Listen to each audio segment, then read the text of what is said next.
regular meeting of the Board of Commissioners of the Greater Boca Raton Beach and Park District is now called to order. It is Monday, January 6th, 2020. The time is 5:15 p.m. And Joanne, would you please call the roll?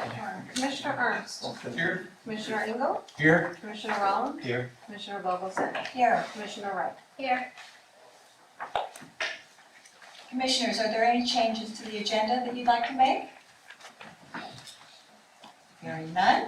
It's now time for public requests. We now have a clock. There's a 5-minute limit, but if you just step up to the podium, you may give your name and address. We'd like to hear from you. Hi, Angela. Hello. Happy New Year. Happy New Year, everybody.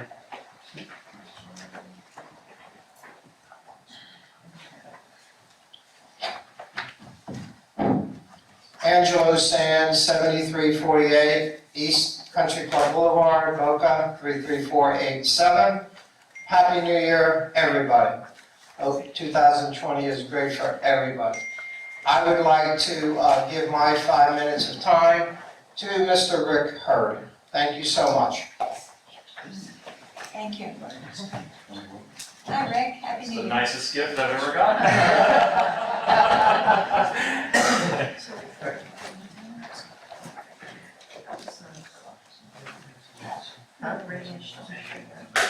That was unexpected. Good evening, Commissioners. My name is Rick Hurd, 285 Northeast Spanish Court. Wish everybody a Happy New Year. So we don't need that yet, but it can come up. I just wanted to, I've been hanging out with this crowd for a couple of years now, but I wanted to just say a little bit about who I am. I'm a Florida native. I'm a lifelong golfer since about the age 7. Played some college golf at University of Florida. Then I left golf and had a 22-year business career, including 15 years at NCCI as an executive. Not with Craig. Nope. It came after somehow. Been a Boca resident for 34 years. I'm a PGA golf professional for the last 20 years. I ran the Don Law Golf Academy at Ocean Breeze from 2009 to 2016 when the course closed. And I'm now at Osprey Point with the Academy. And I've been a friend of the district for 2 years. And it's time now to move on from our bogeys and double bogeys and errors of the past. I believe it's time for the board to unite and send a cohesive and strong message to the city. It's time to make a definitive move forward on the golf course project without blame, without finger pointing, and with a focused 2020 vision and resolve. I really believe that the district is in the best position to develop this project for the good of the greater Boca Raton. You own the land, you have the best architect and plan, and you understand what we want. My review, after review of the amended and restated ILA, is it's really not in the best interest of the project. The city's plan to start over will waste another year and probably another $1 million. The amended and restated ILA proposal doesn't guarantee the land will be used for public purposes after the bond maturity date. It requires the district to give up all rights to the east parcel. It requires the district to give up all development responsibilities. It doesn't commit to using the proposed locations for the clubhouse and the maintenance areas. It allows the city to disregard all of the existing work and start over again. It forces the district to agree with the city's plans. It doesn't guarantee the district a voice in ongoing management decisions. It gives all naming, branding, and marketing rights to the city. It allows the city to close the golf course in the event of a default or non-appropriation. It creates conditions that would force the district to pay for the land while losing all control. It gives the city unlimited options to cure any default of its own with no consequences. And it allows the city to walk away after project completion, leaving the district to pay all costs associated with operation of a golf course that it didn't develop. So what's the best way forward? I believe the district should proceed under the existing ILA as originally planned. It should develop the project under the revised plan put forth by Price Fazio. This is a $13.5 million project that will deliver everything that the city and the community have said that they want. This plan is not something new. It's not compromised from the original. It's a subset of the original that is reduced in scope to eliminate items that were nice to have, but which are not integral to building the golf course. So how can the district fund this project? That's been probably the biggest issue that we're wrestling with. There are multiple approaches to doing the project, but I have 3 realistic scenarios that I have in the table here, somewhere. Do I move this up? Actually, Joanne, that was a different document. It was, if you can bring it up. The commissioners, I believe you have this in your packets. 3 realistic scenarios. The difference between the scenarios is the timing of the construction based on the availability of funding. And they're shown in the table. I'll address that in a moment. And please keep in mind that any budget impact is subject to possible significant changes based on when the project starts. The earliest this project could reasonably begin would be September of this year, and that would allow for 2 to 3 months of final approval of the district's plans and 4 to 5 months of city permitting.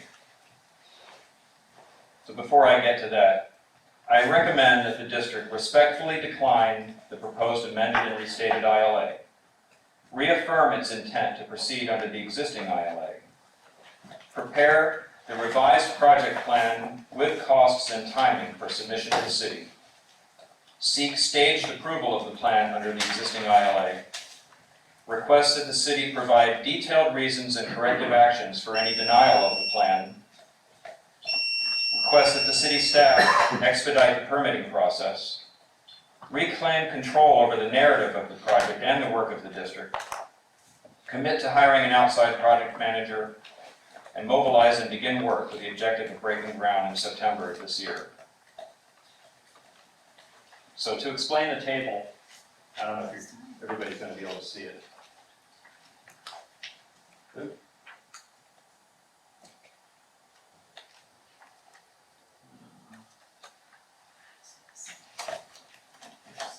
Not liking it.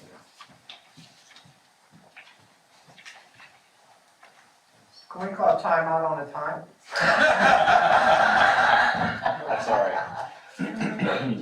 Just since you have the packets, I'll explain.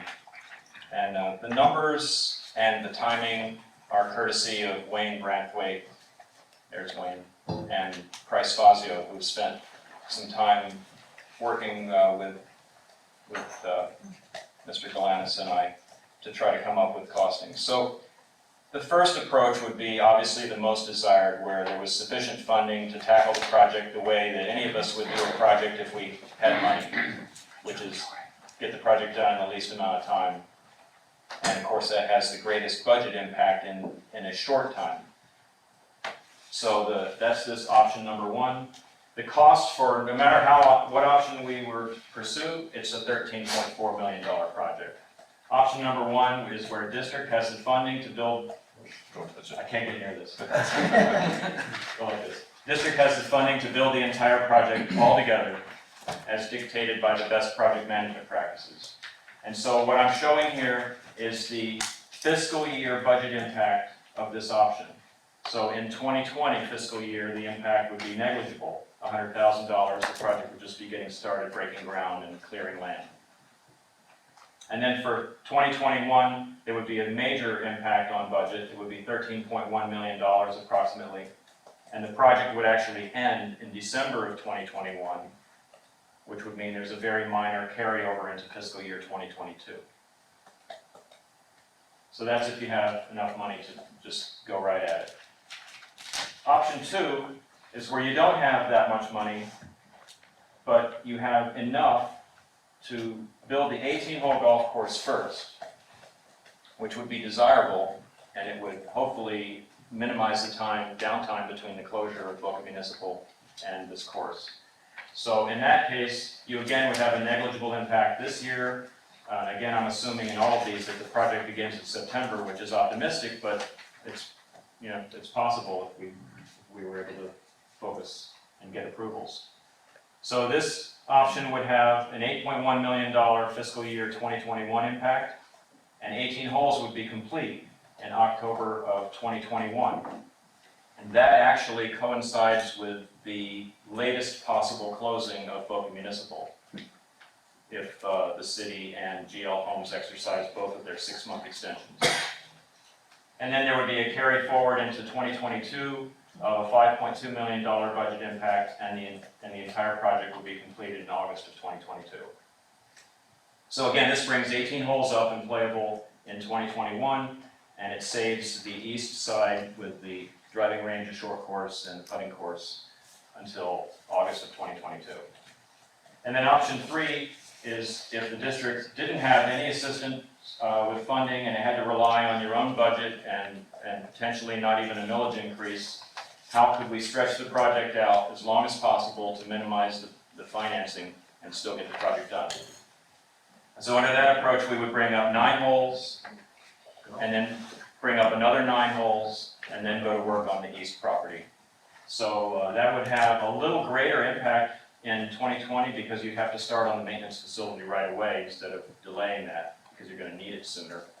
It would bring up 9 holes in June of 2021. It would leave the remaining 9 holes in April of 2022, and the entire project will be complete March of 2023. So one more explanation, I got a couple asterisks here. The asterisk after the completion date is that that's when the project is complete, but the grass still needs to grow in. So there's probably a 2 to 3, possibly 4-month period to grow in. And the double asterisk over here on the cost is because anytime we're stretching the project out for a longer period of time, there's a chance that there could be additional costs that are incurred. Thank you very much. I'd be happy to take any questions or. Good timing, Rick. Thank you very much. That was excellent. Thank you. Say your name. Go ahead, Harold. Can I give my name here? Or Sure. have- She wants to yield her Margaret 5 Bradley. minutes to Oh, okay. 6200 Northwest 2nd Avenue. I'd like to give my 5 5 minutes to Rick to complete Okay. the presentation. I was finished, Oh, you So- were? finished. unless you have questions or. Well, we won't count that against you. If you'd like to step back up to the podium, Steve seems to have a question, so we'd like to Yeah. recognize him. 2 questions, actually. If we took option number 3, would we be able to open each, the first 9 holes, say, you have a June completion date, say October 1, would we be able to, would those 9 holes be playable by themselves? Yes, the point of that option would be to bring up a playable golf course as soon as possible, but only 9 holes. Gotcha. So the construction would be complete in June, and then there would be a period of grow-in, and when the grass was capable of sustaining play, then it would open. And that's a good timing because it would be in summer and the grass would be growing more rapidly. True. And the other question, not so much directed to you, but to Brianne. In the original ILA, is there a provision about us handling the former Muni employees after the golf course closed? Oh, it says it will make reasonable, it said we'll be reasonable about it, Jacob can probably weigh in on it, but it said we would consider it within reason, but there's no obligation There's no outright or obligation. number. That's my recollection as well. Yeah, okay. That's all I have. Yeah, Rick, you raised a good point with, if you went to face the option number 3, projecting that cost out because you're staging it. And I've always, in my experience, that when you do that, you end up with a greater cost at the end as a result of that staging. With option number 2 or 3, either of those 2, building the course without a driving range, do you think that will impact the usage of the facility? It would definitely impact the usage of the facility, but it wouldn't prevent people from playing. What I would recommend doing in that case would be, in this situation, we're talking about a temporary clubhouse on the west side, which is what we've always been planning for the temporary location, and you could put up a hitting net or multiple hitting nets near there for people to warm up. Could you not put a range on the south part of the course, you know, like where one of the holes were designed to go anyway, to open that up just for a temporary We're gonna range? have tractors there, and it's gonna be a construction site, so I think not. So the construction site, rather than having the construction, if we're building, say, we build at 9 on the north side of the road. Right. You're saying you would put all your construction materials and everything on the south side? Well, it's probably better for Wayne on this, but the way I would envision this is if we're building the north 9 holes first. So the equipment and all the energy is working there. But as soon as parts of that are complete, it's gonna be moved to the south 9. So it's possible that the south 9 could start construction even before the north 9 is complete. Yeah, well, even as on a temporary basis, so if everything's going on the north side, you can put something like you just mentioned, some hitting nets there. Sure. I've used those hitting nets at Quill Ridge, and they're not very effective from a standpoint of actually warming up. Yeah. But It's not desirable, but yeah. this is the budget approach. Well, I think too, we'd have to have some kind of input in our actual budget to determine the feasibility of doing this and the cost involved with just doing 9 holes, and knowing that the playability is going to be reduced by the fact that we don't have a driving range. So there's some other things to consider there. Right. But good ideas, thank you. I tried to show a sort of best and worst case. So it's kind of like worst case, but it does work. Go ahead. Rick, one question on the layout. You basically proposed 9 holes, then finishing it. Is it possible to go the other way and start the driving range first and the short course? Because the district already owns the east side outright. So my thought would be it's easier to get started permitting and do stuff and build out from the east side than move west. Is there Yeah, thought logic on that? we considered that, and I think there are some issues with it. One of them being that you're leaving the west property vacant for a much longer period of time. So it could have a political risk for the city that that's being left vacant. And it also could have implications for the location of the temporary clubhouse and how you access that and how you handle the parking. Because that side's not intended early to have the parking lot built out until the clubhouse is sited and everything is done at that point. So it could have additional costs that way. But, like everything, I think anything's possible. Yeah, I mean, through this whole time, you've been saying that the east side is the most important part to get done early. So that's why I was curious why that wouldn't be built first. Yeah, it could be. Just talking with the architects and looking at what the best way to do this is what we came up with, is what we felt was the most expeditious way. Number 3, how would that impact our budget for other Well, things that we have? we'd have to talk about prioritizing projects and look at all those numbers at another meeting. I mean, to go through all that to see how, it may not be 4 years, it may be 5. We'd have to look at that and see what we can do it would depend if you want to raise millage or not raise millage, and what's going to happen with the O&M at the city and other projects that you have on tap. I think we can also get into this discussion with our regular business when we get to number 2, and start weighing our options and getting Merv's opinions, which are very important because he knows our numbers so well. Does anyone else have any questions for Rick? Very nice, Rick, thank you Thank you. very much. Greg?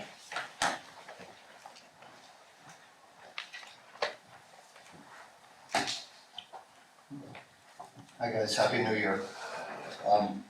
Greg Delana, 1780 Southwest 22nd Ave, Boca Raton. I'm the president of the Boca Golf Association. All 3 leagues, 2 women's leagues and a men's league, roll up to me. The golfers of Boca Raton that play 52 weeks a year. You're going to hear a lot of common threads. Both Rick and I and Harold and other interested parties have come together, and we've kind of drawn the same conclusion, so I apologize if I repeat a little bit.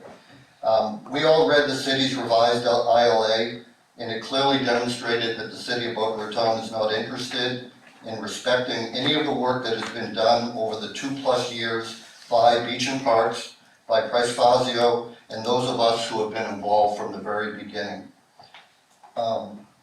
Completely one-sided agreement that they sent to you guys. So what are we asking you guys to do? We would ask that you honor the existing ILA that's in place and ask the city to do so as well. Drafting a thanks but no thanks response to the city's proposed ILA. Submit a second formal request for approval of the design of Boca National Golf Course per the ILA without asking for funding. So all we're asking for is approve the golf course. Within the request, we think that the phased-in project should be attached to it, a project plan, as well as cash flow requirements and how the district intends to pay for it. I think demonstrating to them your willingness and interest in doing it and your ability financially to do it as well. Included in there should be the hiring of an outside project manager once the construction is about to start. A letter from your accountant confirming that funds will be available to meet these obligations of the cash flow schedule, and requesting the city staff full attention moving permitting through the system quickly. If the city were to deny the request, I believe that you guys need to demand a response with a detailed list of criteria of why they will not approve the design. You guys own the land. You guys have selected the best developer that we could find of 17 respondents, Price Fazio. They have a plan that reflects the desires of the golfers and the Boca Chica community, as well as industry experts. We will have the funding when needed. When we dig into the numbers with our pro formas, I think we can do this and do it well over time. We've made a commitment to the project over 2 years and $7 million plus that has been spent. To hand this to the city to take full control will be irresponsible, and we do not want to see that. Therefore, the request is that you guys draft a resolution this evening to continue to honor the ILA, and requesting the city do as well. Drafting a thanks but no thanks response to the current ILA, and submit a second formal request for approval with a detailed plan with the source of funding. We know the response, what it's going to be. They're going to want to know where's the funding coming from and what's going to suffer as a result of it. All of this needs to be prepared. It's the harsh reality, but it's what's necessary to do this, to do it with fidelity, and do it in a way that we all can be proud of it. Thank you. Thank you, Greg. Any questions? Would you forward that to each of us, our emails, your comments, please? I'll do that. Anything else? Any comments, commissioners? Just a job well done. Thank you.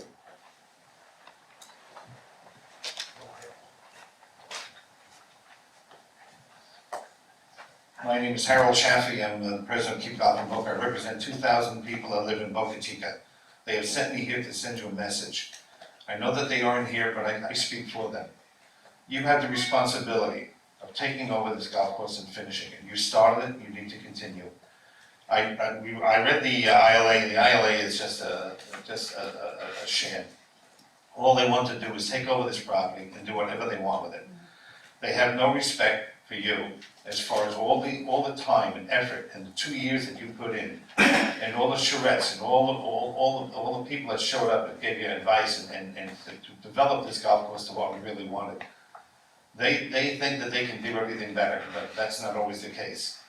I think that you should basically send them a message, or basically go back to the original ILA and basically say to them, just honor the ILA.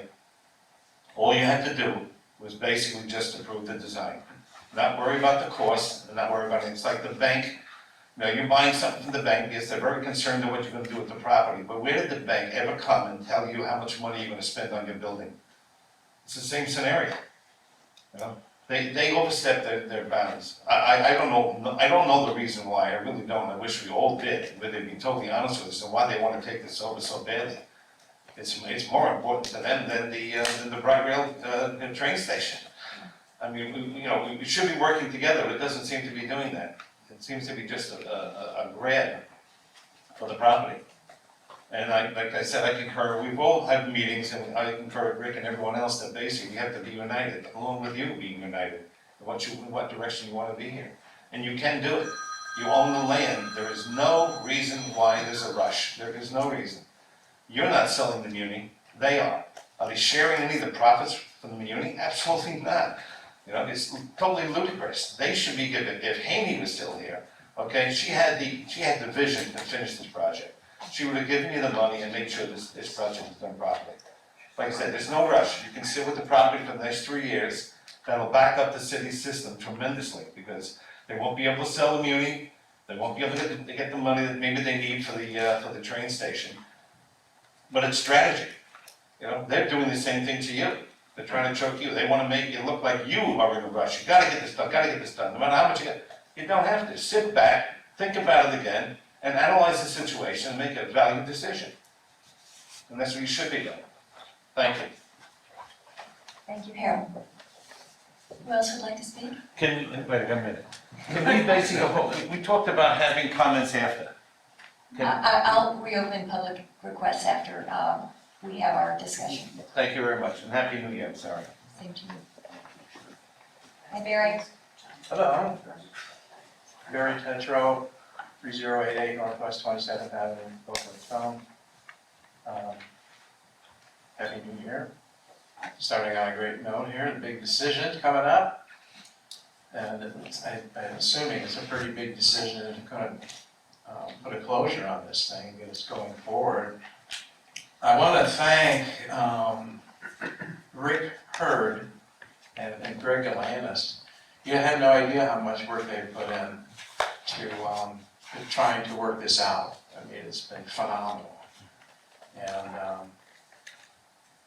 being a part of Boca National, I think Rick and Greg deserve to be part of it in some form or fashion.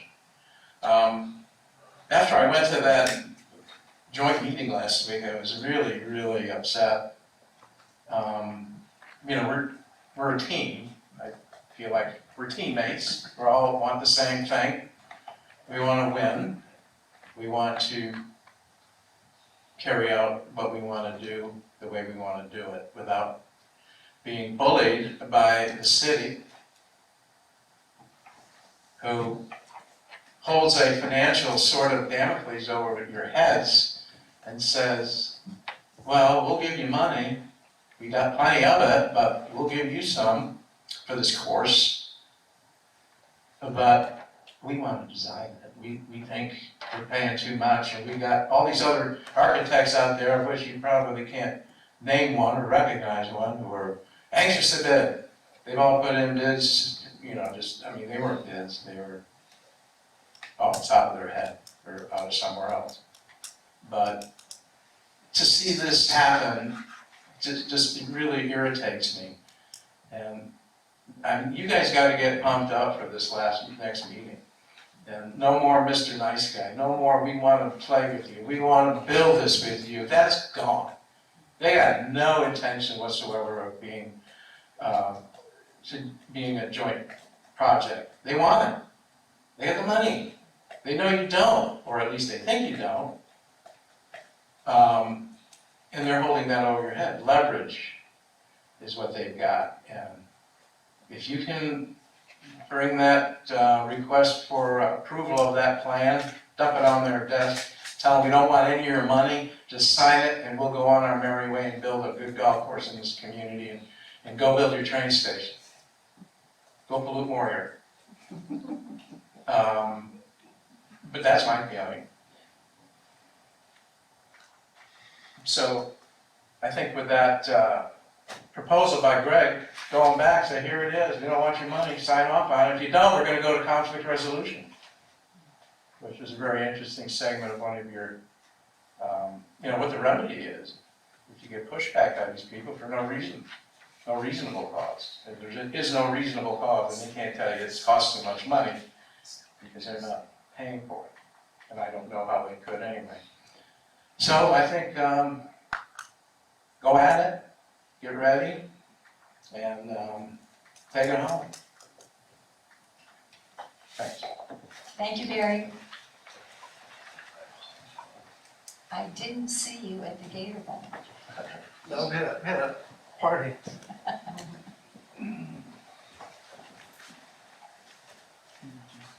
Al Robert Duquette, 5351 Northwest 3rd Terrace. Best wishes for everybody for a happy and healthy 2020. I feel like this is deja vu. We've been here, done this. Are we gonna do this forever? Every month, every 3 months, it's gonna be do it ourselves? I mean, you don't have the money, unfortunately. If you had the money, I would say, let's go. You went to the joint meeting and you've asked them just to approve it without any money. The answer was no cooperation. That's not going to be forthcoming at the next joint meeting. I don't believe that's going to change, of course. You don't know what the answer is going to be. I'm sure that your attorney has reviewed this and hopefully he'll provide you some guidance on some of the terms and terminology. I don't think that you have to just take everything that's in this ILA. As a matter of fact, on page 9 of the ILA, it says the use of the property. The city and the district acknowledge that the property must be used for public purposes as defined by the state and federal law. I think that that should definitely be amended to say at least recreation, if not golf recreation, should be inserted into that area.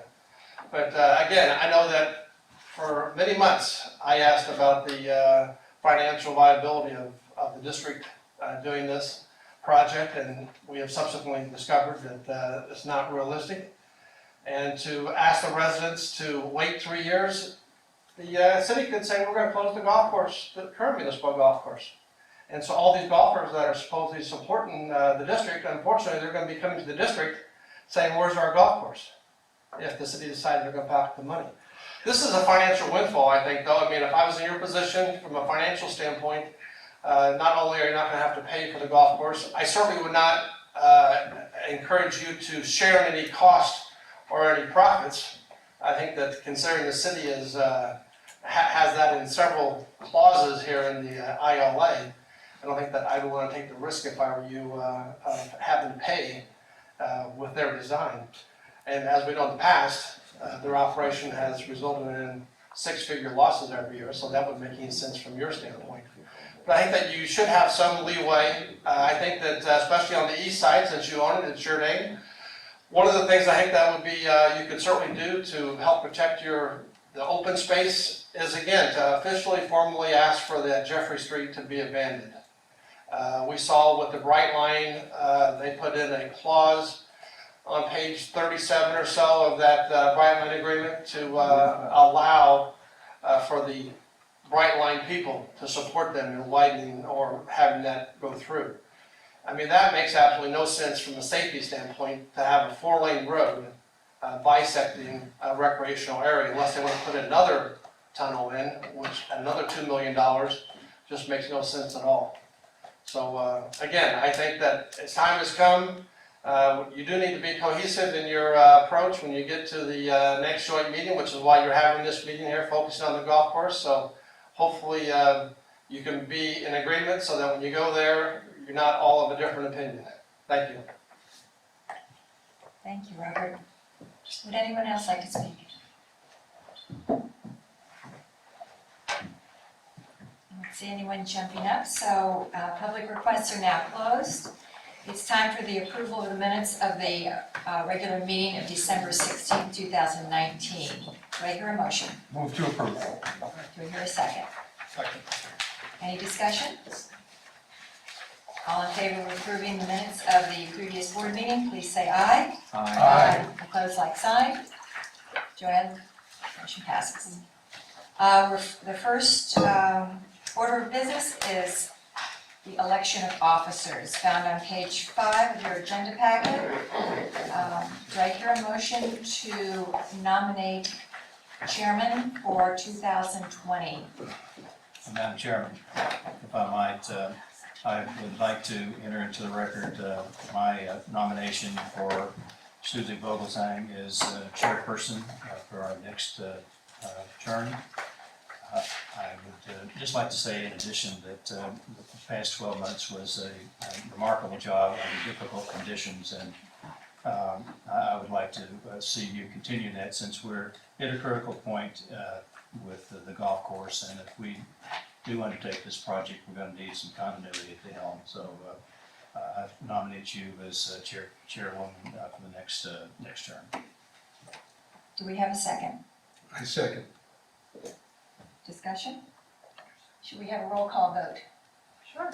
May I ask the nomination to be closed? Oh, yes. Nominations are now closed. Roll call vote? Commissioner Ernst, Yes. Commissioner Engel, Yes. Commissioner Rollins, Yes. Commissioner Vogelsang, Yes. Commissioner Wright. Nay. Okay, thank you. Okay, we need a nomination for vice chair. Do I hear a nomination for that position, please? I nominate, Ms. Wright. Second. Any discussion? Nominations are now closed. Roll call vote, please. Commissioner Ernst, Yes. Commissioner Engel, Yes. Commissioner Rollins, Yes. Commissioner Vogelsang, Yes. Commissioner Wright. Yes.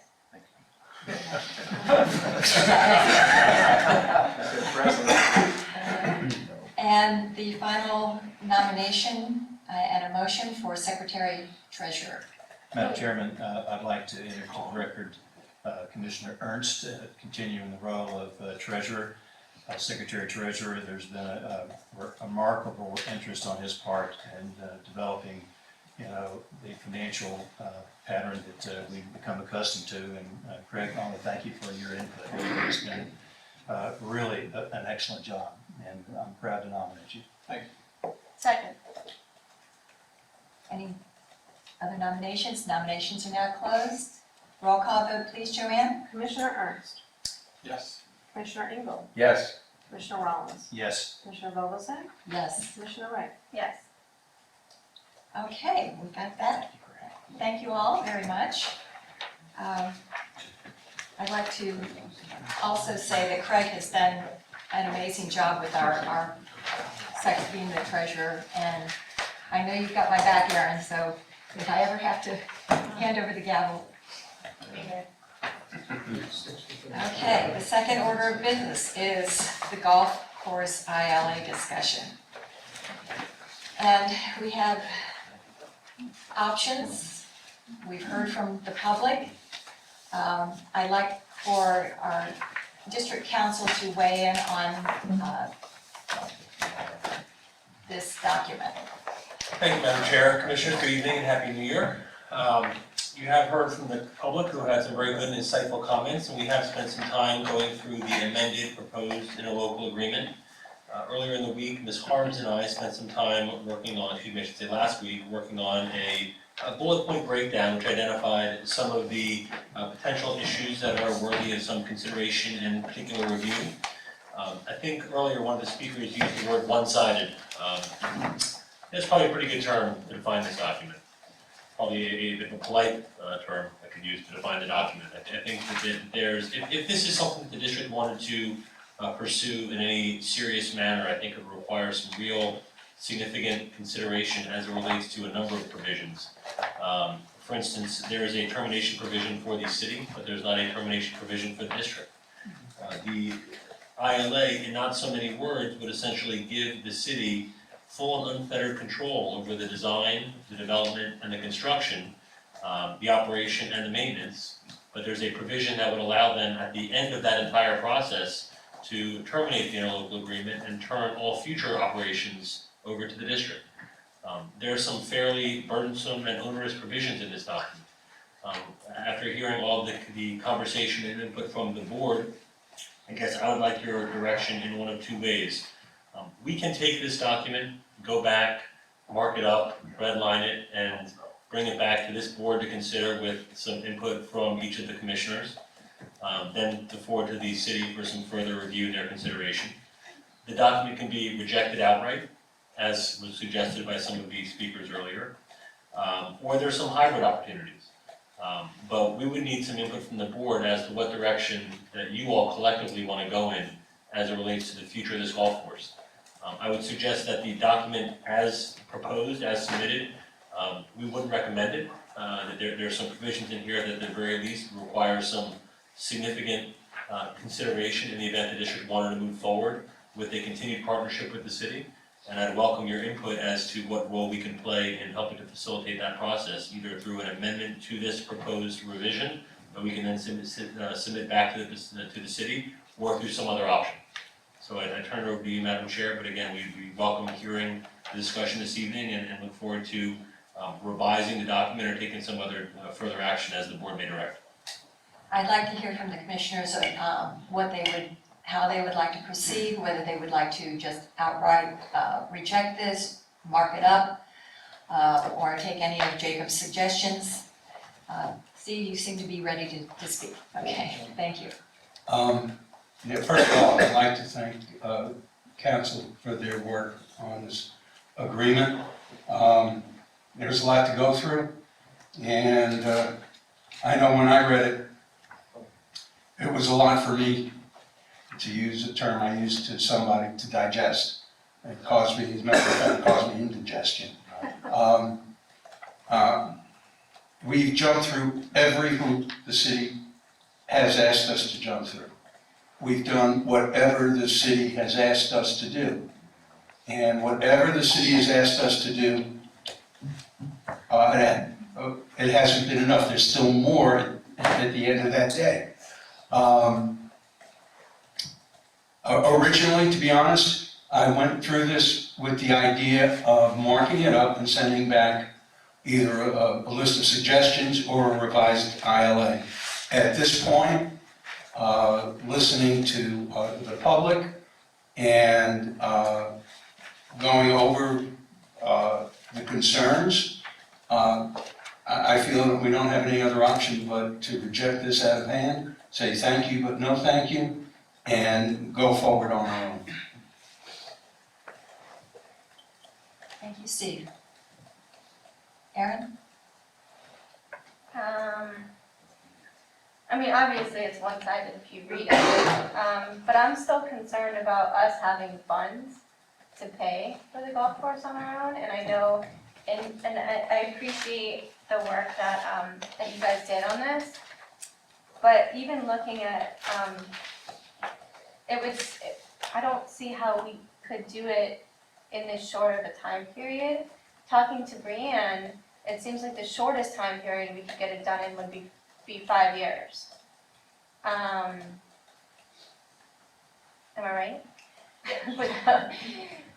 It's all gonna depend on how we prioritize projects. I mean, my standpoint is that we start prioritizing our properties and then look at the city projects. That's just my input. I'm not a voting member, obviously, but I think, to come up with $13 million or 14 or 15, whatever it will end up being, let's say 15, 5 years is a pretty good target. And I think if we just find ways to build this over the course of time, I think it's gonna take us a while to get through the permitting process and planning and zoning and all those things that we'll have to meet along the way. So I think 5 years is a good timeline, but it will depend, one of the future agenda items would be to prioritize our projects and talk about what's important and what we wanna get done in the next 5 years, the next 10 years. And then Merv and I can sit down and say, okay, this year we're gonna have 3 million for this, next year we're gonna have 4 million. And once we have those numbers set, we can sit with Wayne and say, how can we do it with these numbers? And get a real timeline that goes along with the priorities that you all have, as well as the public, and getting this built in 5 years. Is it possible in 5? Yes. That's a much more comparable number, I think, than 3 or 4, if we're doing it all on our own. So. And that's without raising the millage and without going out for more loans. If those are the criteria you set, yes, yeah. Right, is definitely a much more comparable number. I mean, I like the option 2 that's laid out here, and it would be awesome if the city would just say, hey, I'll give you the 18.1 or the 8.1 for the 18 holes that we currently technically own, I guess, because they, and then we pay for the 5.2. And we haven't discussed also the last joint meeting, Scott Singer threw out the 15 million and said, hey, well, what would you do if we gave you the 15? They never talked about that, we never talked about that. And also, I did talk to a couple of council members, and they also said they didn't see this ILA before we got it. Just as a point of, you know, us knowing that they did not see this. Not saying that it's not one-sided, because it is, but I'm assuming it was written by the city manager, and assistant city manager. Yes. Right, so council members didn't see it, they didn't have any input on it either. So, I don't know, I mean, we're still in the same spot as we were, but I mean, if we drag it out 5 years, that's gonna cost us how much extra in the end? Well, that's a good question. That's all stuff that we'd have to sit with Wayne and Tyler. He put in with the 4-year plan, I think it was $1 million extra, roughly about that. Sorry? With the 4-year plan, you had like $1 million built in for extra because it would be laid out all the time. I think Rick mentioned the number $1 million extra if you, is that right?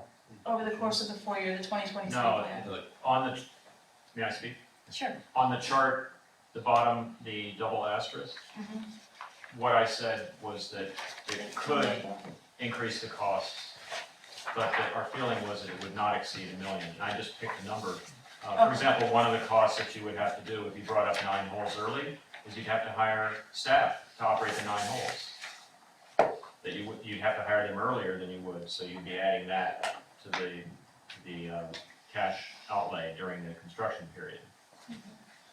This is an example. It could cost less if it extended out a year, depends on the marketplace. If there's no work to be had, and there are contractors sitting on the bench, you don't know.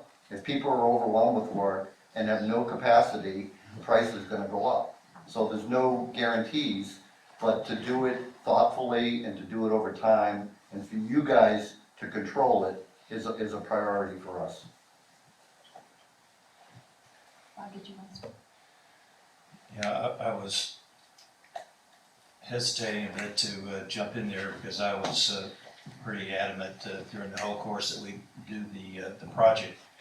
And I do want to, if we have a joint meeting, and this is a topic of discussion, I want us to go in there with all 5 folks agreeing to do what we're going to do, so that we're not divisive as we were in the last meeting.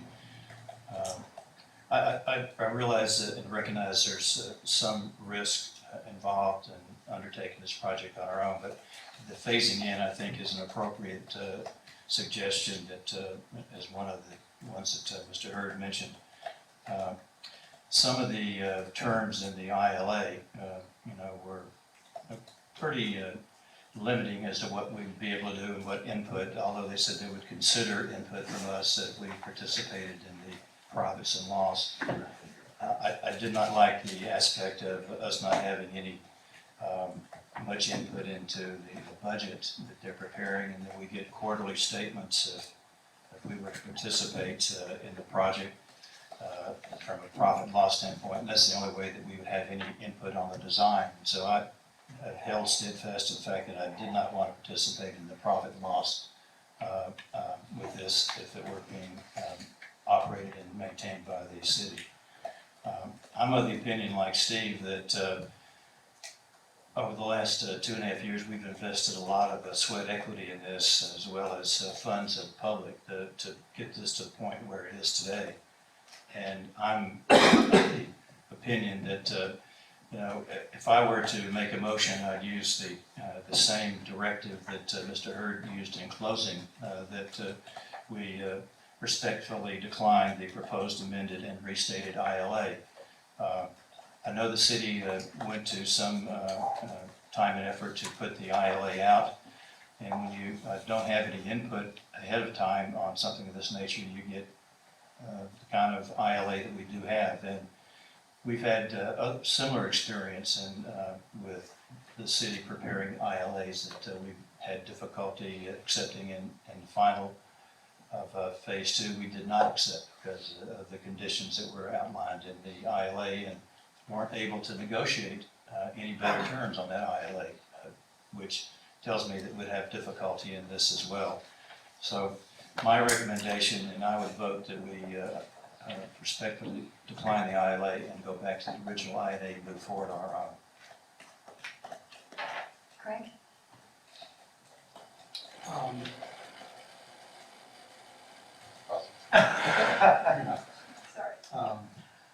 First of all, I think I'm not ashamed of the fact that we spend a lot of time going back to the city and working with them and following up with the whole, tax discussion. And as I recall, there was a letter in September that said they would build the golf course and they would, do all this stuff at no cost. And so I think we met with them in good faith to address concerns. They had concerns about project management, they had concerns about the costs, they had concerns about the design. But the ILA, I look at it from more of a financial perspective, and what was outlined in the ILA, and I appreciate as I look through it, there's a lot of changes, a lot of effort put into this ILA by the city. And there are such significant changes that I'm more concerned about if you entered the ILA, there's the control aspect. We knew that going into it was a discussion. Design aspect, we knew that was a question. But the financial implications of the teeth in the back end of this ILA that could essentially cause financial harm to the district is so significant that it's disappointing that anyone would consider putting such a document out to a partner.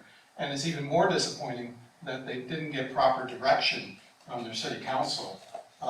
Is this a partnership? I don't know. This kind of agreement should have never left City Hall. It's kind of a wish list of things because it gets you a flat no. And I could never support having the district enter this kind of agreement or any other kind of agreement that would be so financially harmful to other members of the community. So we would have to raise taxes. And that would force a very ugly issue if we got into trouble and they handed it over, basically a nuclear financial mess at the end. And that would put us in a far worse situation than to do something, and very short notice to react and respond. So all across the board, the agreement itself is entirely unacceptable. I was hopeful that it would be something that we could work with, something that we could do. Clearly there is no real interest in doing that. So if that's the case, we know what we have in the price positive design. I think we're listening to the community. The community was very much engaged throughout the 2-year process. We've heard from the homeowners in the area. We've heard from the golfers in the area, and all have said, don't do this. So that combined with the financial sense, we can't do this. So where do we go from here? I think the next step is, I think we should go forward with the golf course and the design and price positive, and it's going to take, it's going to be on our time frame, and it's going to take a longer time frame. I don't know if that's 4 years, I don't know if that's 5 years, I don't know if that's 10 years, but I would much rather build a first-class quality golf course and do it right the first time. And I regret, to a certain degree, slowing us down to say, let's give the city an opportunity. They said they would do this. Maybe it was insincere on their part, I don't know. But we should do it right, and we should build the course out. And I think we should do nothing that would financially harm us. And I think we should also try to do it in a self-sustaining manner. So there's some components of this golf course. We had the hotel on site, and it's no longer there, but something else should go in that site that will help make this more self-sustaining. So I think we have to be realistic. We have a valuable asset for the community. We saved it, and we need to go to the next step with it, but let's get a little bit more self-sustaining features of it. If that means opening the driving range first, I think we really should consider that because that makes money. and then we focus on the things that make money out there that will add value and we can do somewhat quickly. I apologize to the Boca Golf Association that, your golf course is no question is closing. But we tried early on to get on the same timeline, and we could have been on that same timeline, but we're not. So at this point, I would like to make a motion that we politely reject this ILA, and that we also follow the path that Mr. Hurd suggested.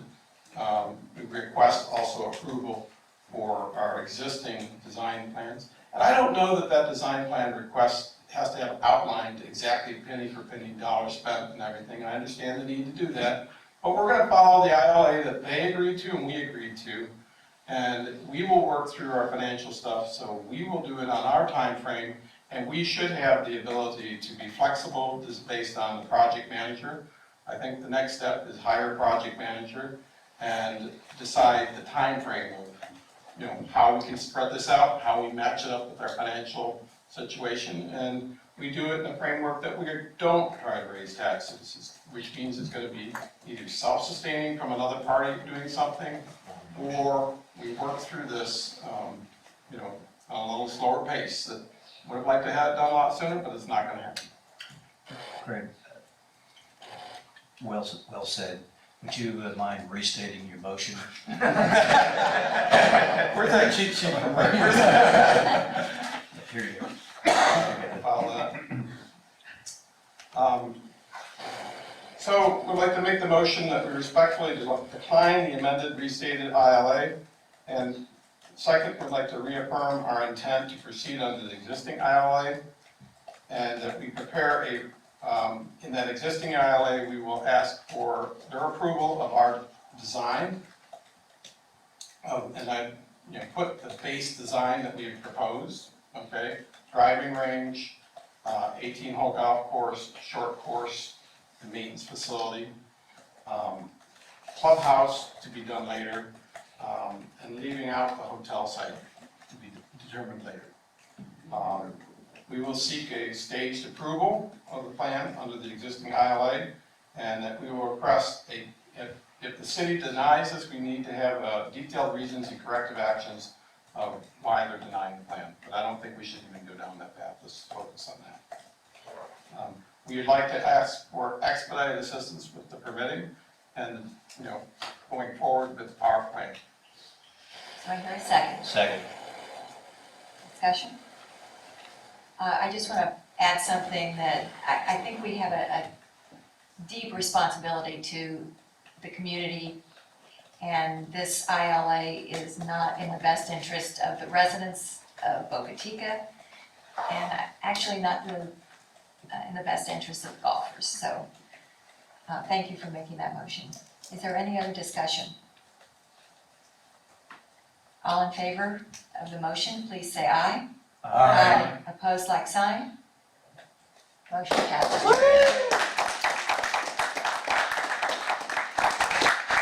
And thank you, everyone, for doing all this work. I know the hours and hours you've spent on this, and we really appreciate you coming forward. This is what government is about in our country, is listening to you all. Amen. Thank you. Okay. There you go. Question? Any question? Any questions? I thought you said. I'm going to reopen public requests after we do the approval of invoices. Oh, Okay? Which is right now. Page 36. Madam Chair, I'd like to make a motion for approval of invoices, just noting that our last approved invoices, we did have a minor scrivener's error, so it had to be to the city that corrected, very minor. The total amount, the correct payment to the city, correct me if I'm wrong there, it was the highlighted yellow one. I thought it was the 081 was the. The 081 is the corrected one. Okay. Yes. So the corrected number is $2,411,081.25. So he's noting it for you. And for invoices, this cycle is an asking for approval of $32,939.50. Second. I think Mr. Engel was first, and the second Joanne. Is there any discussion? Any questions? All in favor of the approval of the invoices, please say aye. Aye. Opposed, like sign. Motion passes, Joanne. Okay, at this time, I'd like to reopen public requests for anyone who'd like to speak at the podium.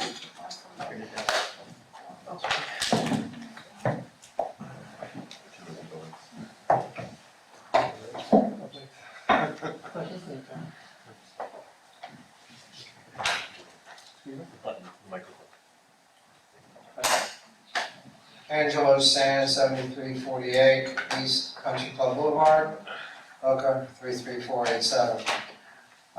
Again, I would, it seems hard to believe, 3 years.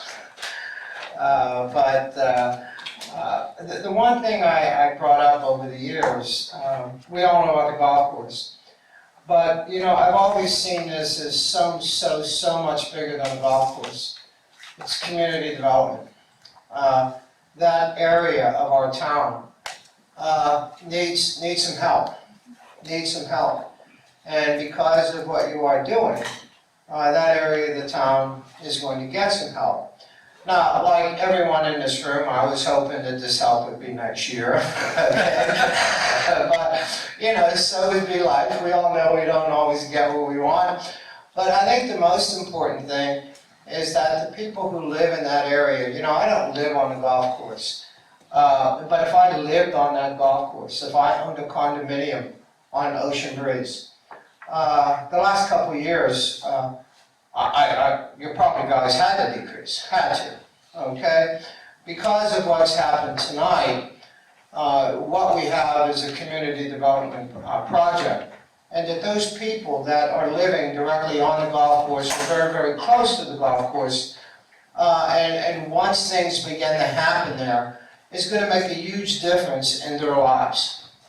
That's one of the real aspects of government, is to make a real influence, a real help in people's lives.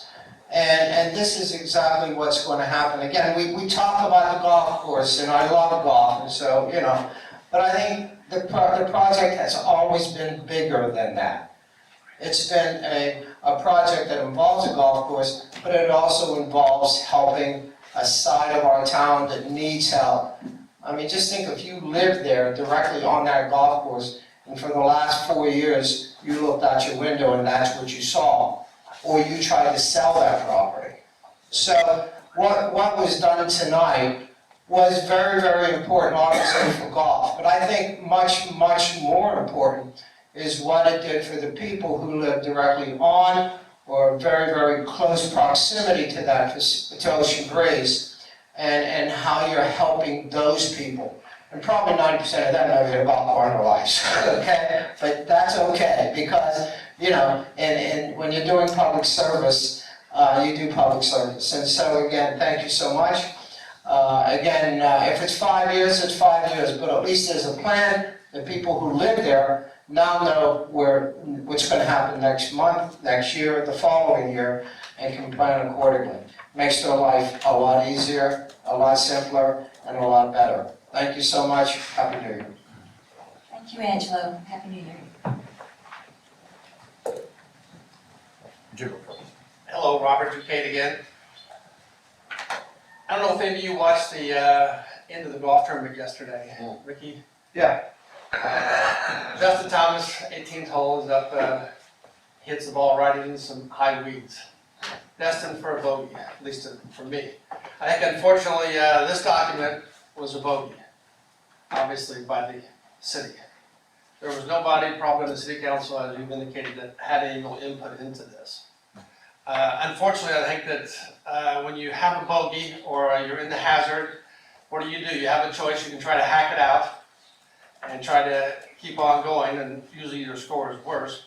Or you can do what Justin Thomas did yesterday, and that is basically lay up and get a good shot and basically cooperate with what you have available.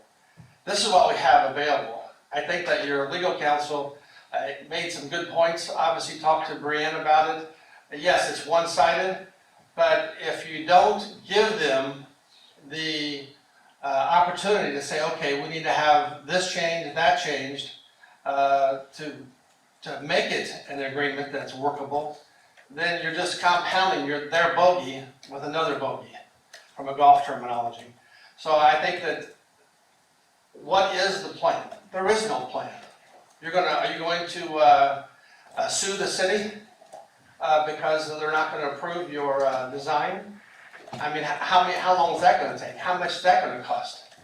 I think it's much more productive if you had your legal counsel mark it up with his legal expertise, which is what I thought that was probably going to happen. I mean, I knew that there was certainly a one-sided agreement, that yes, there need to be provisions that he outlined, and then that goes back to the city. They look at it, and then it comes back here. I mean, this is a process. It's not just, take it or leave it, which is what you've decided. I think we're looking at, who knows? Do you sue the city, or the city doesn't want to cooperate? I don't see why you would even have a joint meeting at this point. Robert, can I respond to that? Sure. I mean, I read this document not once, twice, but 3 times, okay? And I have negotiated, documents with the largest banks in this country, globally. And I have to tell you that anyone who puts these kind of onerous terms into an agreement, this would financially cripple the district, and at their call, at their notice. Could we go back and forth and go back and forth? I, in good faith, have spent my time on this golf course, as all of these people here, in public service, since last year, roughly this time, back and forth, and outside of these meetings too, trying to work with the city to say, well, how can we make this happen? I do believe that we can do good things together, and we can do great things together. But it takes 2 willing parties, and it takes 2 willing parties to trust one another on these things. And I sincerely believe that, you're right, I don't see any reason for the meeting in January, because quite frankly, we've gone to these meetings, it's spent countless time of our time, the public's time, but more importantly, I just heard the golfers, the homeowners, and everyone else say, I don't know what you want to build, I don't know what you want to do, but you want complete control over it, and then, by the way, you're going to send it back to the district, and you have I think it was a 30 or 60-day participation clause, and that limits you, or puts you in for life. I don't see any reason for that, and I think it's a better question to the city is, do you even want to be in the golf business? I don't think they sincerely want to be in the golf business, and that's okay. Parks don't make money either, but I expect that this golf course can be a great value to the community, and I think there is a control factor in it, is who builds it, who does it. And to Mr. Rollins' point, what he's been saying from the beginning is you have to have one party controlling and putting it all together. I would be happy to turn it over to the city if I thought that they had a design that was comparable, that we could do this. But we've already done that. We spent 2 years doing that, and I think it is a darn good design for the community that will be an attraction for residents and for non-residents. And that's part of making it a all-around attractive option in East Boca. So I think we're on the right path, but to hand it over and hand over everything and spend all the money we spent on it and give them the whole responsibility of doing it is so irresponsible for us as a board. We spent $7 million on the property on the east side, plus another at least $1 million demolition, plus all the Petrikowski removal of the stuff out there, with no real assistance, and there's no interest on it. So I thought they were sincere that they wanted to do this, but that's something they should have done. But this document is not from the city council. Okay, and that is the big problem. I think that without a doubt, the city attorney or the city manager drafted this for their own benefit. But that's where you have legal counsel to represent you. Okay, Robert, thank you, your time is up. But I think that's where you need to have your legal counsel talk to their legal counsel and get this squared away. We have no plan. We'll get a plan put together, Robert. I've heard that for 3 years. Time's up. Thank you all for your courage and conviction and listening to the residents. The golfers coming forward and telling you guys, we'll wait until you can build it and build it right, should be a very strong message. I don't agree with Robert, I'm sorry. The city's been disingenuous every step of the way. There's nobody in there that cares about what we do with the golf course. I strongly suggest that you guys have Brianne put together a very comprehensive plan that goes with it. The city needs to understand that you're committed. 5-0 is great. I've got goosebumps, and I appreciate that. But you need to accompany this thank you but no thank you with comprehensive detail. This is what we intend to do, and here's how much time it's going to take. And we welcome your support on permitting and all that. I think that the city will come back and contribute. I think the optics are really bad for them, and I think they're going to have their tail between their legs a little bit. They have other priorities. They really don't want to do this. And we believe in you guys, and we appreciate all the time, one-on-one, all the time, going through the process, and we're going to be in the trenches with you guys every step of the way. Thank you. Thank you, Greg. Rick? You're dreaming.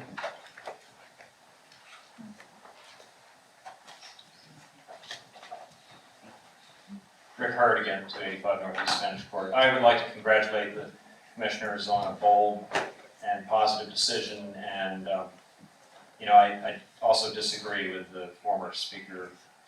The city had every opportunity to get this right, to make it the ILA that everyone wanted. There was every opportunity for the council members to have reviewed it and to have it express the will and the intent of the city. And you have to only believe that it does represent the will and the intent of the city, because there's no excuse for it not to.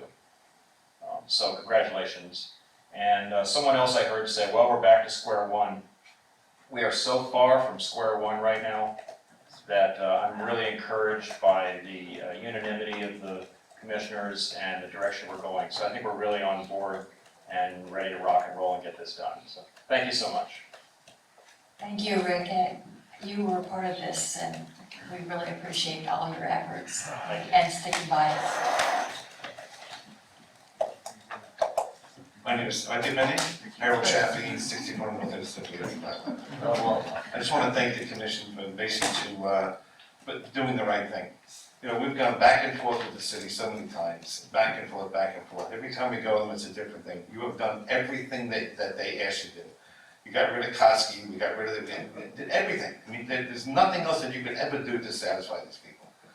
I mean, like I said before, I have no idea why they want this piece. They don't have the vision that we have as far as what to make this golf course. And there are a lot of entities in this. Like I said before, that you have to have the full package. You have to do the driving range. It has to be an excellent driving range. The executive course, all right? The 18 holes. Every one of those is an entity that brings money in. You can't just do an 18 hole and then sub the driving range and make it not a quality driving range or executive course. You have to be in the game. And like I said, I have to commend you people for taking the right steps. And you're not alone here. We are backing you. You'll never be alone. The golf club, all the golfers, the residents, the citizens, and taxpayers. We all know that if the city got this, they really don't have the heart in this. They wouldn't put 100% into it. It's a past practice that the city has done. The city is, whenever it comes to pinching money, they develop things that basically aren't top quality. And eventually, Meisner, the Spencer Library, there's so many things I could mention that basically have lost money on because they just want to just get it out of the way, get it done. You people are not like that. That's why we came to you in the beginning, because you are dedicated individuals. We all spend so much time on this, and we have a plan, we have a roadmap, we have people that want to do it. I mean, we just stop the nonsense. They're never going to agree with you, never going to come to cooperate with you. And the other thing I want to say is that the city should be ashamed of themselves for not giving you some of the money that these taxpayers have paid all these years to help you. Your brothers and sisters in this, and they're actually turning their back on you. I can't believe it. They should all be ashamed. Just because they're not going to be contesting this election doesn't mean they shouldn't be reelected. Thank you. Thank you, Harold. Would anyone else like to speak? Barry?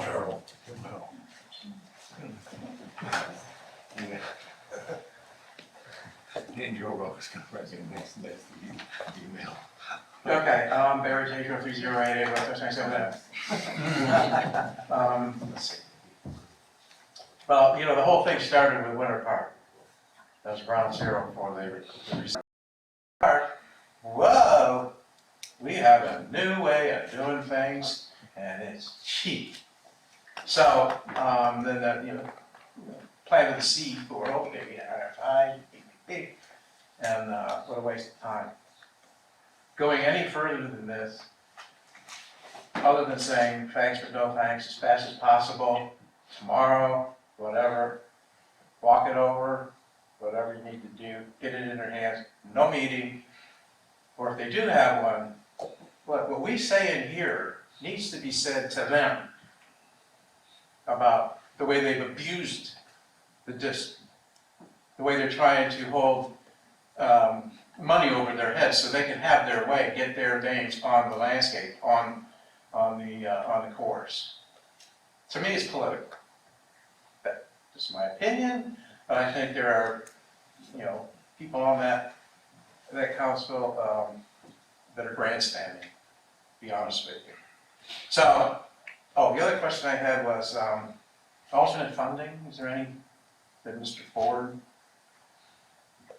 municipal bond broker, have anything good?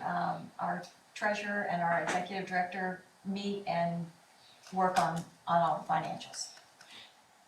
Is it a possibility that down the road we could find? That's what they have to meet and figure out and talk to Jerry That would be Ford. helpful. Okay, one more question. We talked about this today. What is design build? Is that in the scope of Price Fazio's your work? Our RFP was not a design build RFP.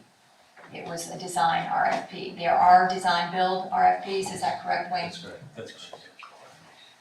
So Okay. ours was not, so we would have to go for an RFP for the build. Okay, well, that's But just a Price question. Fazio will be there for us with the contractor. They will be there for us. That has been since the beginning. Okay, thank you.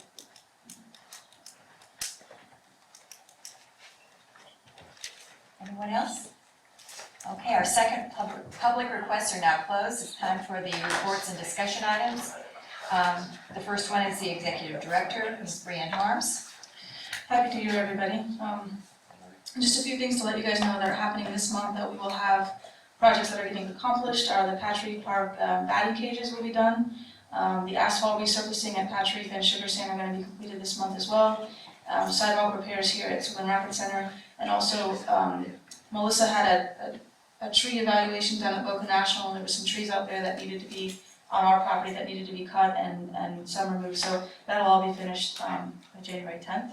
So those are some things that we have going this month, and that is it. Okay.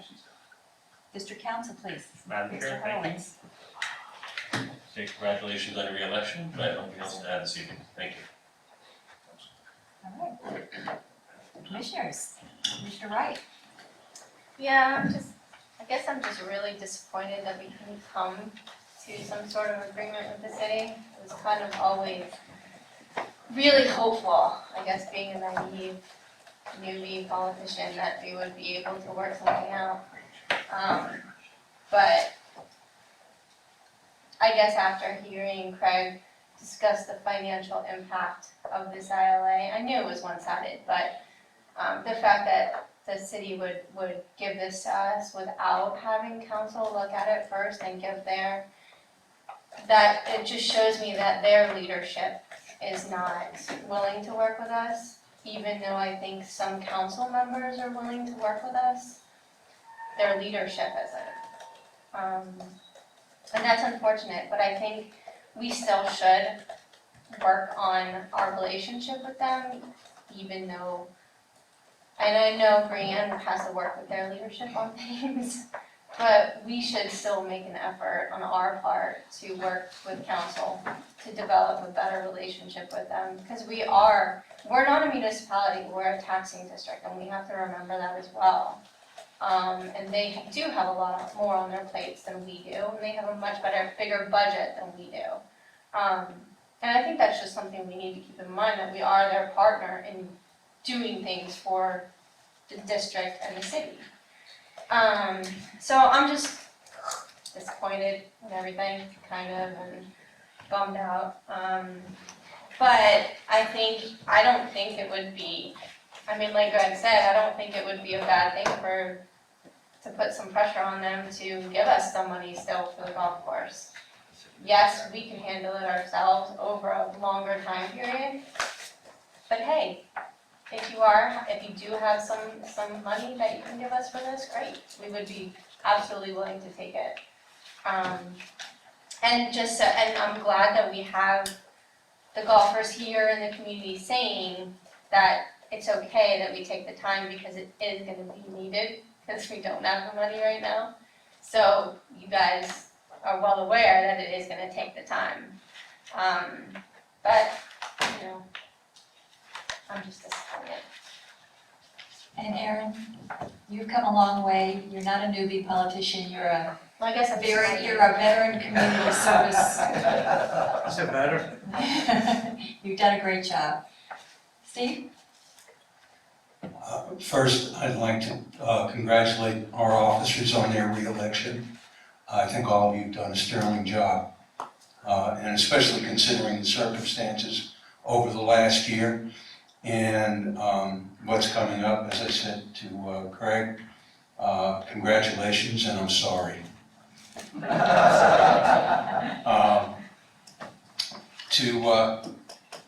One thing that has occurred to me about this whole process, I think if the city really wanted to give us the money, they have something like $290 million in cash reserves. So to say that, well, we need to get the money from the sale of the golf course first is kind of, it kind of betrays their sense of purpose. They can always give it to us when the sale of the golf course goes through. Yes, they can, but Right. will they? I would also wonder, city manager and the deputy city manager wrote this, and it never occurred to them to go to any member of city council or to the city attorney's office for input. I mean, we've done other ILAs, and the other ILAs have all been done, at least on their side, have all been done with input from members of council, from the departments involved, and with the city attorney's office. And all of a sudden, the city manager and the deputy manager take it upon themselves to write this in its entirety with no input from anyone. Personally, I have a problem with believing that. So, to say that city council never saw the agreement that was sent to us, probably, they didn't see it. To say that nobody was asked for a suggestion, or for advice, or for what they would like to see in it, I think they were. That's my own opinion. Also, like Aaron, I'm disappointed. I really did want to work with the city on this. And I really thought that maybe we had an opportunity for a partnership.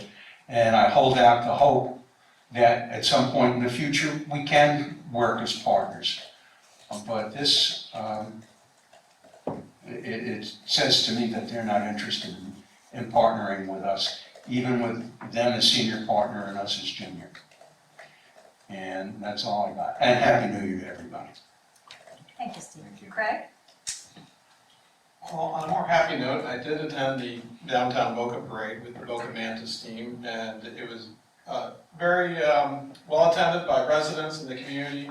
And so what a lot of people don't see in the community is we do have a strong sense of community, and the staff for the city do a great job. Thank you, Michael, and your team for out there. I saw a lot of people who work in the parks out there.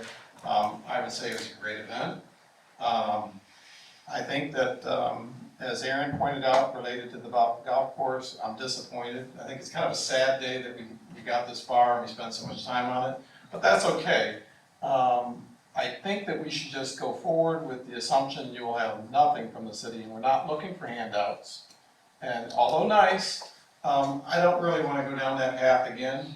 And I think we have to focus on, this is going to take a while, and we should do what we can do to build this thing out over time and do it right. And so I don't like the idea of stripped down golf course to get to a number. I think that the driving range and the short course need to have lighting, and that's what we said from the beginning. So let's just take it a little bit slower, and we'll do it right, and it'll be okay. So when I looked last at our Board of Reserves, we had over $29 million in the account. So there's money there. Through the budgetary process, we'll see what we can do to start on it, but it will take time. It's just not going to happen in the time frame, the closing of Boca Muni. That I can assure you. Okay, thank you, Craig. Bob? Yeah, well, I think collectively, we did a good job of coming together. Like Aaron and Craig, it is disappointing to have been through what we've been through and have come away feeling the way I felt at some of these meetings as somewhat disrespected and disappointed at how we were managed at the joint meetings. I believe that with the support of Rick, Greg, and Harold, you've made this possible because and given us a cohesive document, Rick, that we can work with. And I think this is some of the things that we have been missing in this process is the financial performance and that aspect of it, which I'm sure between Greg, between Craig and our advisor Merv and Brian, we can come together with that. I'm just, as everyone has said, disappointed in how the ILA came out in the financial condition it could put us in, which would be a very difficult one if some of the terms came to pass that were in the ILA. I still think that we need to work on our relationship with City Council. I'm a forgiving person by nature, and all I need to do is have someone reach across the aisle and try to make this relationship better. I'm willing to make that move. To the golfers, I sure want you to continue your support and your presence in our meeting. I can't tell you how helpful that is to us, to give us the backup that we need in order to make these decisions, because it's not an easy decision sitting up here, and what we're doing could affect a lot of people, and we've got to be very careful in our financial planning on this project to prove that we are good stewards of our community, and we are community partners to the Boca Chica community as well as the entire golfing community. I think with, as Craig said, we need to look at all of our options financially, and there's options on some of the property that you mentioned, Craig, that maybe can help us in this project. But I think even as though there's disappointment, I think I'm going to relish the 5-0 vote that we had this evening, and because I think that we really did the right thing, and I believe that with the support of the community and the golfers, we'll get this project done in a fashion that we do all of our projects, and it'll be the kind of a golf course that we originally envisioned, even though it may take a little more time. What he said. Okay. Thank you all for your vote of confidence tonight, and I too am very happy that we had a 5-0 vote. It makes all the difference in the world. Coming from that last joint meeting, I felt like I wasn't ever gonna see this golf course built. Now I really have hope, and I have confidence that we can do it. It will take time. We have good advisors, we have great advisors, we have great designers, and it's all gonna happen. It just is gonna take some time, so thank you all for being here, and prosperous and a healthy new year to all of you. We need to focus on some future agenda items and also what we want to have on the agenda for the joint meeting. So Brianne, would you like to weigh in, please? I have not heard back from the city about my letter for the CRA, so if we're not gonna talk about golf, that could be one topic that we discuss at the joint meeting is the CRA. If everybody's on board with that, I could mention that to Susan Saxton. Okay, and future agenda items, at the next meeting, I'd like to have Merv do an update on our financial, situation where we're at with everything in our budget, and then we'll also hopefully have a recommendation for the banking RFP. Also prioritizing the projects. Yeah, we'll put together a list of projects priorities as far as things that have to get done, like the tennis court resurfacing and those kinds of things that will need to be done in the next 5-10 years to keep our facilities open, and then we'll have the wish list and we'll have that out for you guys to look at and start thinking about. There was also a suggestion from staff. We know that you need to take time off, you need your vacation time, if you would just calendar it for us so that we would know when you will be here and if you're going to need to take some personal time. So we appreciate that. We're gonna do a Google Calendar online. Oh, Let's do everything, but okay, yeah, Google Calendar, I like that. Yeah, if I might, as a future agenda item, Brianne has expressed to me a number of different ideas in terms of what we can do to raise revenue outside of taxation, what we can do as far as looking at some capital projects differently than we have in the past, and along with prioritization. And Brianne, if you could put together a brief report on some of the ideas that you have. Sure.